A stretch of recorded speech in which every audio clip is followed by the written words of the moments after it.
AC recovery on the 2006 Toyota Tacoma. And of course, you always want to check your refrigerant to make sure it's pure. And I've been some people ask me the model number. And so this is the model number of my refrigerant identifier to make sure the refrigerant, here's the part number. And depending where you get them and if they have some sales or not, they hover right around the $3,000 mark, plus or minus. And yeah, make sure your refrigerant is pure. On this one, I have 100% YF refrigerant, so I'm good there.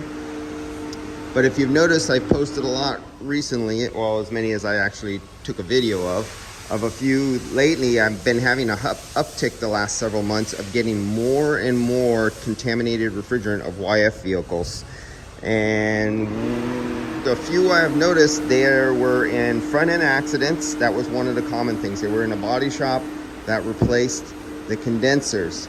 Then I tracked it, and then I asked what body shop there, and since I know most of the body shops, and I find out what body shops they go to and whether or not they recharge in-house or they send it down the block to somebody to get it recharged. And I've been getting a common reply that this hasn't changed. The same thing happened when R12 went to 134 and prices went up for recharging equipment costs and everything like that. The owners are telling me, or some of the technicians will tell me, that the insurance company won't pay them the price to recharge what they need to make a profit on the system. So they're buying either online the little cans of hydrocarbon refrigerant that is cheap and and they're using that as drop-in, or they're trying to use R134 and they've been putting R134 or the hydrocarbon blend replacement refrigerants through the internet off eBay, and they've been putting those in cars. That's why I've been getting a very big uptick, and directly right from the owner's mouth says they're not going to pay us. They tell them what I want, what I charge for doing the thing, or they won't pay them to do it even though they have a machine.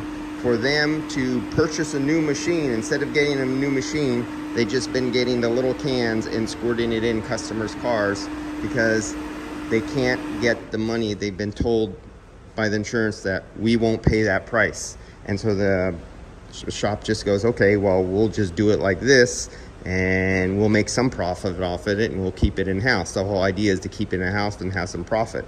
Well, you see what happens. We get contaminated refrigerant or systems that aren't working right. And it all comes down to, if they don't get paid, something has to happen somewhere to make up for that money loss. So what do you think is going to happen? Bad things start happening when somebody tells somebody else they're not going to pay them the right price.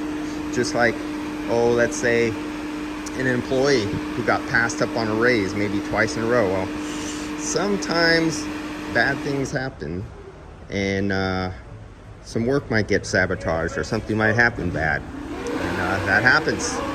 So yeah, that's been the uptick in scenarios of contaminated refrigerant that I've been getting. So if you don't have one of these, you don't belong in the business. It's really simple. If you're a do-it-yourself person, of course you're not going to have one of these. But if you're actually a professional, any of the real shops have refrigerant identifiers. Anybody else is just pretending. All right, guys, I'll see you. Let's stop spreading contaminated refrigerant around.